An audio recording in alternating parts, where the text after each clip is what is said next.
Bayangkan sebuah tanah Jawa di abad ke-14.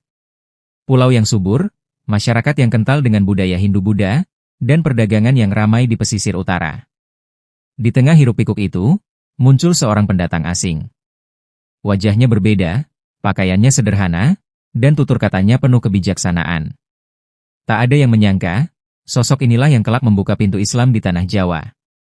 Dialah Sunan Gresik, atau yang lebih dikenal dengan Maulana Malik Ibrahim.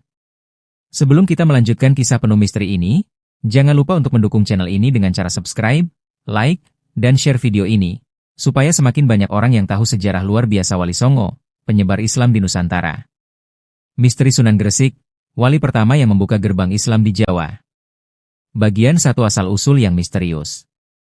Sejarah Sunan Gresik seringkali diselimuti misteri. Catatan sejarah menyebutkan bahwa ia berasal dari negeri jauh, yaitu Samarkand di Asia Tengah.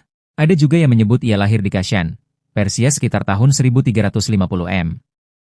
Dalam beberapa naskah Jawa kuno, ia juga disebut sebagai Syekh Maghribi, yang artinya ulama dari negeri barat. Bahkan, ada teori yang mengatakan bahwa Sunan Gresik memiliki garis keturunan langsung dari Nabi Muhammad SAW melalui jalur Sayyid Husain bin Ali, cucu Rasulullah. Apapun kebenarannya, satu hal yang pasti, ia datang ke Jawa bukan sekadar untuk berdagang, tapi membawa misi besar, membuka gerbang Islam di tanah Jawa. Bagian 2 perjalanan panjang ke Nusantara. Sunan Gresik dikenal sebagai seorang pedagang ulung dan ulama. Ia melakukan perjalanan jauh dari Timur Tengah menuju India, lalu melanjutkan perjalanan ke kawasan Asia Tenggara. Beberapa catatan menyebutkan, sebelum singgah di Jawa, ia pernah tinggal di Cham, Vietnam, dan menikah dengan seorang putri bangsawan setempat. Dari pernikahan ini, ia memiliki anak yang kelak juga menjadi tokoh penting penyebar Islam, yakni Raden Rahmat, yang lebih dikenal sebagai Sunan Ampel. Setelah itu, Maulana Malik Ibrahim melanjutkan perjalanan ke Nusantara dan akhirnya tiba di pesisir utara Jawa, tepatnya di Leran, Gresik, pada tahun 1404 m. Bagian 3 strategi dakwah yang cerdas. Ketika pertama kali tiba, masyarakat Jawa masih memegang erat tradisi Hindu-Buddha. Jika dakwah dilakukan dengan cara frontal, tentu akan ditolak. Maka, Sunan Gresik menggunakan strategi yang sangat bijak. 1. Menjadi tabib dan penyembuh. Ia dikenal sebagai seorang ahli pengobatan. Masyarakat yang sakit datang kepadanya untuk berobat, dan ia selalu membantu dengan penuh kasih. Lewat cara ini, ia mendapat kepercayaan masyarakat. 2. Mengajarkan pertanian modern. Sunan Gresik memperkenalkan teknik bercocok tanam yang lebih efektif. Misalnya, sistem pengairan sawah, penanaman padi, serta tanaman produktif lain yang meningkatkan kesejahteraan rakyat. 3. Pendekatan sosial. Ia tidak merendahkan agama atau tradisi yang sudah ada, melainkan mendekati masyarakat dengan kelembutan. Perlahan-lahan, ia mengajarkan nilai-nilai Islam seperti keadilan, kebersihan, dan tolong-menolong. Dengan cara ini, Islam diterima tanpa paksaan. Justru masyarakat Jawa merasa Islam membawa perubahan positif dalam kehidupan mereka. Bagian 4 pendirian surau pertama. Salah satu jasa besar Sunan Gresik adalah mendirikan surau atau langgar pertama di Jawa sebagai tempat sholat dan mengaji. Surau ini menjadi pusat penyebaran Islam di Gresik dan menjadi pondasi awal lahirnya generasi Wali Songo berikutnya. Bahkan, masyarakat Gresik sangat menghormati beliau hingga menjulukinya sebagai Sunan Gresik, wali pertama yang menyebarkan Islam di tanah Jawa. Bagian 5 misteri hubungan dengan Majapahit. Pada masa kedatangan Sunan Gresik, Kerajaan besar Majapahit sedang berkuasa. Lalu muncul pertanyaan, bagaimana mungkin ia bisa berdakwah dengan tenang di wilayah yang dikuasai kerajaan Hindu-Buddha terbesar di Nusantara? Inilah misterinya. Beberapa catatan menyebutkan bahwa Sunan Gresik memiliki hubungan baik dengan bangsawan Majapahit. Ia tidak menentang pemerintahan, bahkan membantu rakyat agar lebih makmur. Majapahit sendiri saat itu mulai melemah akibat konflik internal, sehingga Sunan Gresik mendapat ruang untuk berdakwah dengan damai. Ada juga yang menyebut, sebagian bangsawan Majapahit secara diam-diam mulai tertarik dengan ajaran Islam karena kesederhanaan dan kebijaksanaannya. Bagian 6 wafatnya Sunan Gresik. Sunan Gresik wafat pada tahun 1419 m, setelah 15 tahun berdakwah di Jawa. Ia dimakamkan di Desa Gapura, Gresik, tepatnya di Leran, Jawa Timur. Hingga kini, makamnya selalu ramai diziarahi ribuan orang setiap tahun. Menariknya, nisannya bergaya Persia dengan inskripsi berbahasa Arab, membuktikan bahwa ia memang datang dari negeri jauh.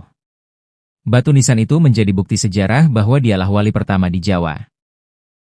Bagian 7 Misteri Legenda Sunan Gresik. Selain kisah sejarah, ada beberapa misteri yang melekat pada Sunan Gresik. 1.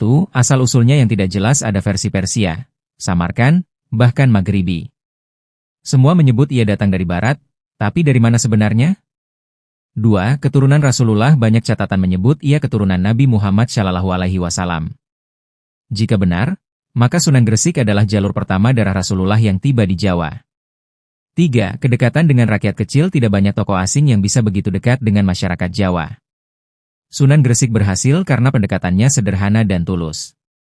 4. Wasiat spiritual. Konon sebelum wafat, Sunan Gresik berpesan agar masyarakat selalu menjaga kerukunan dan tidak saling memaksakan keyakinan. Pesan ini seakan menjadi pondasi dakwah damai Wali Songo berikutnya. Bagian 8 Warisan Besar Sunan Gresik.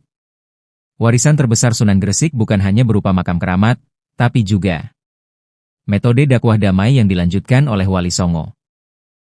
Pondasi awal berdirinya pusat Islam di Jawa.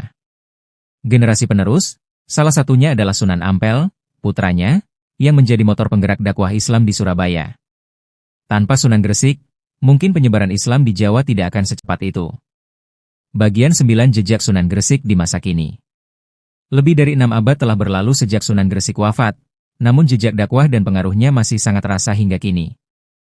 1. Makam Sunan Gresik sebagai pusat ziarah.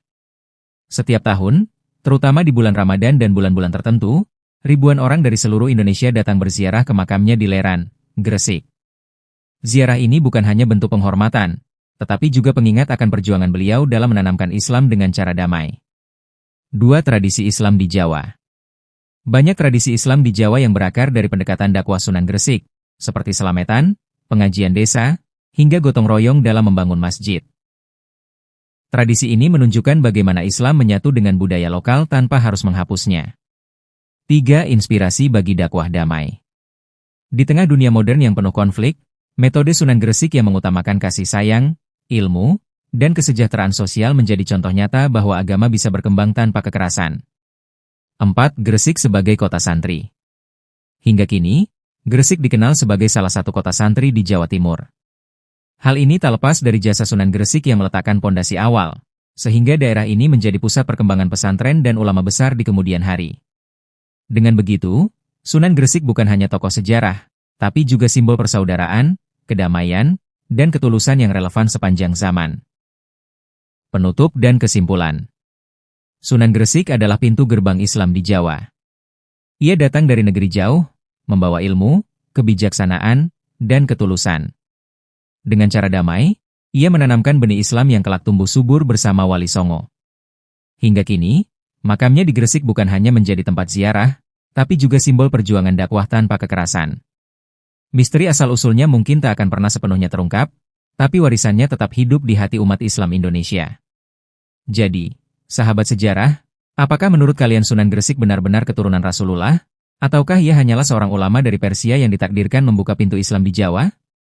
Tulis pendapat kalian di kolom komentar. Dan jangan lupa dukung channel ini dengan cara subscribe, like, dan share video ini agar kita bisa terus membahas kisah sejarah Nusantara yang penuh misteri.